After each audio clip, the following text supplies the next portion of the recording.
ಪಹಲ್ಗಾಮ್ ದಾಳಿಯ ಬಳಿಕ ಮೋದಿ ಸರ್ಕಾರ ತೆಗೆದುಕೊಂಡಂತಹ ರಾಜತಾಂತ್ರಿಕ ಕ್ರಮಗಳಿಗೆ ವಿಪಕ್ಷಗಳು ಬೆಂಬಲ ನೀಡಿದ ಬೆನ್ನಲ್ಲೇ ಇತ್ತ ತೆಲಂಗಾಣದ ಮುಖ್ಯಮಂತ್ರಿ ರೇವಂತ್ ರೆಡ್ಡಿ ಅವರು ಕೊಟ್ಟಂತ ಒಂದು ಸ್ಟೇಟ್ಮೆಂಟ್ ಎಲ್ಲರನ್ನ ಚಕಿತಗೊಳಿಸಿದೆ.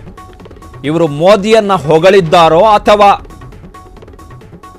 ಮೋದಿ ಅವರಿಗೆ ನೀವು ಇಂದಿರಾ ಗಾಂಧಿ ಅವರನ್ನು ನೋಡಿ ಕಲಿಬೇಕು ಅಂತೇಳಿ ಸಜೆಷನ್ ಅನ್ನು ಕೊಟ್ಟಿದ್ದಾರೋ ಎನ್ನುವಂಥದ್ದೇ ಪ್ರಶ್ನೆ.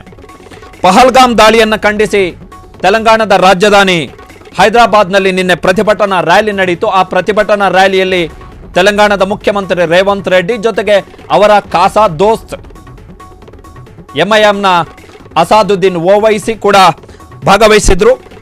ಸೊ ಹೈದರಾಬಾದ್ನಲ್ಲಿ ನಡೆದಂತಹ ಪ್ರತಿಭಟನಾ ರ್ಯಾಲಿಯಲ್ಲಿ ನಿನ್ನೆ ರೇವಂತ್ ರೆಡ್ಡಿ ಅವರು ಹೇಳಿದ್ದಾರೆ, ಇಂತಹ ದೇಶ ಭಾರತ ದೇಶ ಅಭಿವೃದ್ಧಿಯ ಪಥದಲ್ಲಿ ಸಾಗ್ತಾ ಇದೆ. ಇಂತಹ ಹೊತ್ತಲ್ಲಿ ಭಯೋತ್ಪಾದಕ ದಾಳಿ ದಾರುಣ.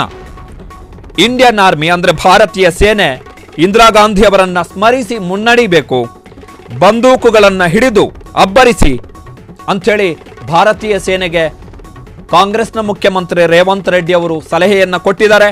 ಪಾಕಿಸ್ತಾನವನ್ನ ಪೀಸ್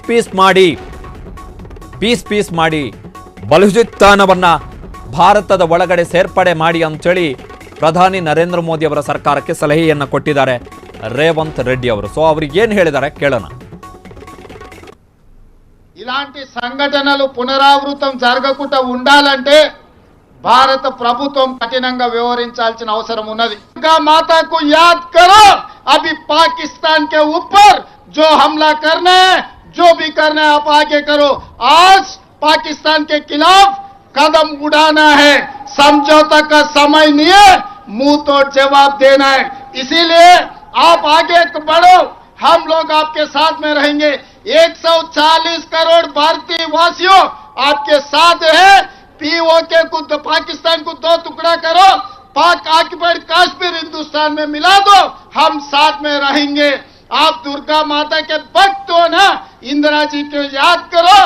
आज जो मुंह तोड़ जवाब आतंकवादियों को देने के लिए हम लोग यहाँ हैदराबाद शहर में, हम लोग नेकलेस रोड में यहाँ इकट्ठा हो गए. हम आपको मदद देंगे. अभी రాజనీతి करने का समय नहीं है.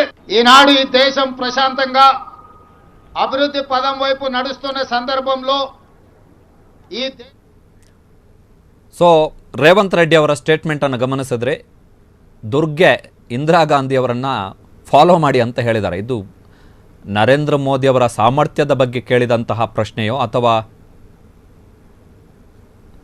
ಕೊಟ್ಟಂತಹ ಸಲಹೆಯೋ ಎನ್ನುವಂಥದ್ದೇ